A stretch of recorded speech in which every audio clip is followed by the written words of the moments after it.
ఎందుకంటే మేము అది కలెక్షన్ ఉంటుంది సార్. నమస్తే సార్.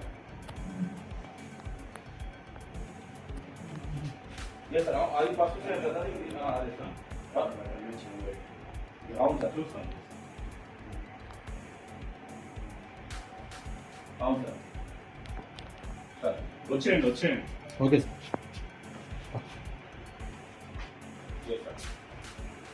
నేను చెప్తాను సార్. ఫస్ట్ ఏం చేస్తుందంటే పేషెంట్ కాడికి పోయి అక్కడ సీన్ రాసుకున్న తర్వాత డెడ్ బాడీ పంపిస్తాం. వస్తూ మళ్ళీ సెకండ్ సీన్ వేసుకొని అక్కడ ఆ బైక్ అక్కడ కూడా బైక్ తీసుకొని ఆ బైక్ కూడా రాసుకున్నాం అక్కడ మంచి నా బైక్ ఉన్నట్టు. దాని తర్వాత ఇక్కడికి వచ్చి ఇన్వెస్ట్ చేసుకుంటాం. ఇన్వెస్ట్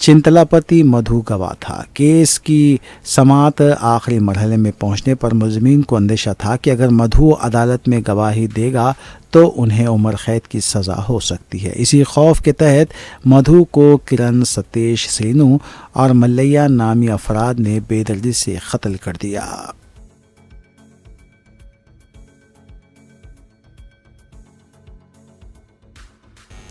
आखिर में देखते हैं सुर्खियां एक बार फिर।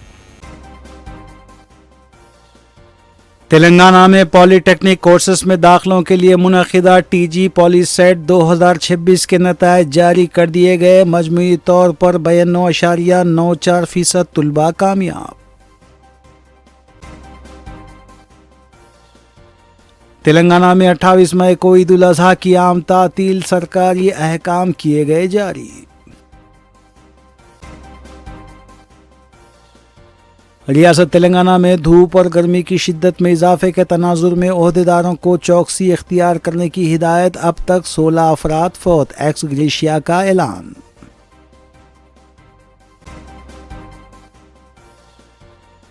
यादगिरी गुट्टा श्री लक्ष्मी नरसिम्हा स्वामी मंदिर के लिए 99.55 करोड़ रुपए के तरक्याती कामों का वज़ीर आला रेवंत रेड्डी के हाथों रखा गया संगे बुनियाद।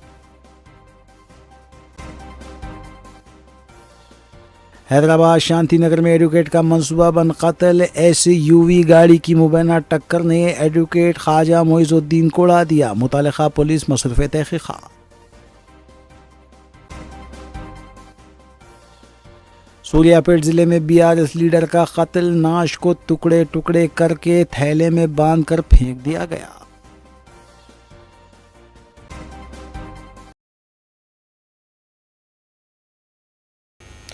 इसी के साथ रूबी न्यूज़ यहीं अख्तिताम पजीर होती हैं। रियासती, कौमी और बैनुल-अक़वामी खबरों के लिए देखते रहिए रूबी न्यूज़।